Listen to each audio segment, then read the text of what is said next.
ये Michael holding है, इसे विस्परिंग डेथ बुलाते हैं। इसकी गेंदें गोलियों जैसी होती हैं, अगर ये तुम्हें लगी तो तुम मरे।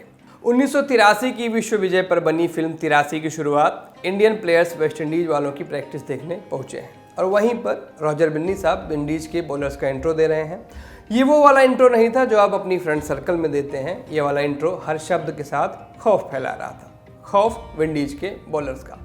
और इस खौफ की शुरुआत होल्डिंग के जिक्र से हुई थी। होल्डिंग जिन्हें क्रिकेट इतिहास के सबसे खूंखार बॉलर्स में से एक माना जाता है और जिनके बारे में चंद शब्दों में बताना हो तो रॉजर बिन्नी वाली बात दोहरा लीजिए। आज सिली पॉइंट में हम होल्डिंग का ही एक किस्सा सुनाएंगे। बात 13 फरवरी 1980 की है। वेस्टइंडीज की टीम न्यूजीलैंड टूर पर थी। एक रोमांचक टेस्ट मैच का आखिरी दिन। न्यूजीलैंड को जीत के लिए सिर्फ 104 रन बनाने थे, लेकिन ये बनने भी मुश्किल लग रहे थे। खराब अंपायरिंग की तमाम चर्चा के बावजूद विंडीज की टीम जीत की ओर जा रही थी, लेकिन तभी बीच मैदान कुछ ऐसा हुआ कि मैच का टेम्पो ही बदल गया और ये जो कुछ भी हुआ उसमें होल्डिंग के गुस्से का अहम किरदार था। तो चलिए ये किस्सा आपको होल्डिंग की मुंह जबानी ही सुना देते हैं। सालों बाद इस बारे में होल्डिंग ने क्रिकइन्फो पर लिखा था, 1979-80 में पहली बार ऑस्ट्रेलिया को ऑस्ट्रेलिया में हराकर हम लोग हवा में थे। इसके बाद हम न्यूजीलैंड पहुंचे, लेकिन वहां डुनेडिन में पहले ही टेस्ट में खराब अंपायरिंग के चलते हमें काफ़ी दिक्कतें हुई। खराब अंपायरिंग की हमने इतनी शिकायतें की कि लोकल रेडियो स्टेशन के डीजे लोग हमें अति शिकायती लोगों का समूह बुलाने लगे थे। हालात न्यूजीलैंड के चेज के वक्त ज़्यादा बिगड़े।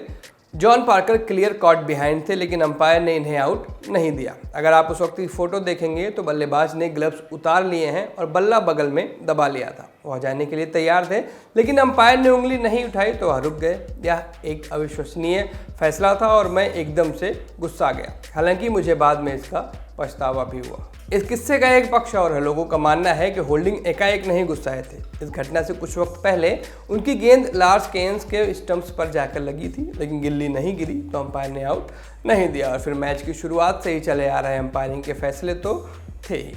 उस वक्त स्क्वायर लेग पर अंपायरिंग कर रहे फ्रेड गुडॉल ने बाद में इस घटना के बारे में कहा था, माइकल होल्डिंग ने जॉन पार्कर की कॉट बिहाइंड की अपील की थी। अंपायर जॉन हेस्टी ने इसे नकार दिया। माइकल अपने फॉलो थ्रू में भागते रहे, भागते भागते विकेट के पास पहुंचे और लात मारकर उसे गिरा दिया। मैं स्क्वायर लेग से गया, विकेट सही किया, गिल्ली रखी और उनके कप्तान क्लाइव लॉयड से कहा, कैप्टन क्या तुम अपने बॉलर से बात करना चाहोगे कि इस तरह का व्यवहार स्वीकार्य नहीं है।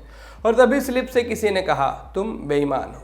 इन फैसलों को लेकर दोनों टीम्स के बीच कटुता बहुत बढ़ गई। बाद में न्यूजीलैंड की टीम ने यह मैच जीता और उन्होंने एक विकेट बाकी रहते जीत के लिए जरूरी रन बना लिए। और फिर बारी आई पोस्ट मैच प्रेजेंटेशंस की। आमतौर पर यहाँ सारे प्लेयर्स इकट्ठा होते हैं, लेकिन इस रोज नज़ारा अलग था। दोनों पारियों में वेस्टइंडीज के आखिरी विकेट के रूप में आउट हुए डेसमंड हेंस के अलावा कोई भी प्लेयर प्रेजेंटेशंस में नहीं पहुंचा। वेस्टइंडीज और न्यूजीलैंड दोनों टीम्स ने इसका बहिष्कार कर दिया। कहा तो यहाँ तक जाता है कि विंडीज इस मैच के बाद टूर खत्म करना चाहता था। प्लेयर्स अगले ही दिन वापस जाने को तैयार थे, लेकिन बोर्ड ने उन्हें सीरीज खत्म करने को कहा और फिर सीरीज पूरी खेली गई।